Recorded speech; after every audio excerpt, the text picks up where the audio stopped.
Hi అండి. Welcome back to Bezawada cooking vlogs. ఈరోజు ఈజీగా 5 మినిట్స్‌లో కరివేపాకు రైస్ ఎలా తయారు చేసుకోవాలో ముందుగా చూద్దాం. ఫస్ట్ మనకు కావాల్సిన ఇంగ్రీడియంట్స్. ఫస్ట్ కడాయిని తీసుకొని అందులో 2 స్పూన్స్ ఆయిల్ కానీ, నెయ్యి కానీ మన ఆప్షన్ అండి, ఏదైనా వేసుకోవచ్చు.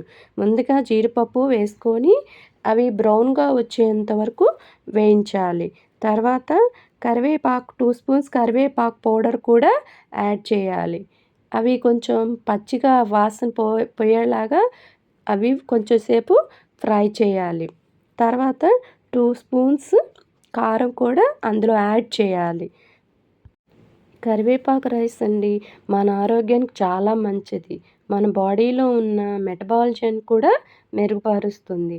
డయాబెటీస్ ఉన్నవాళ్ళు కూడా కరివేపాకు రైస్ తినటం వల్ల షుగర్ అనేది కంట్రోల్‌లో ఉంటుంది. మన హెయిర్‌కి కానీ, పిల్లలకి కానీ, పెద్దవాళ్ళకి కానీ, హెయిర్‌కి కానీ, మన ఐస్‌కి సంబంధించి కానీ చాలా మంచిదండి.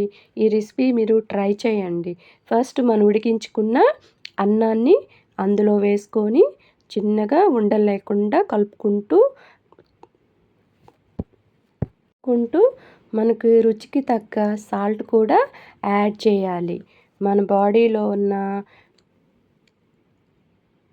కొలెస్ట్రాల్ కూడా తగ్గుతుందండి ఈ రైస్. మీరు కూడా ఈ రెసిపీని ట్రై చేయండి. మనకి ఐరన్ కూడా ఎక్కువగా ఉంటుందండి. Thank you friends. Please subscribe.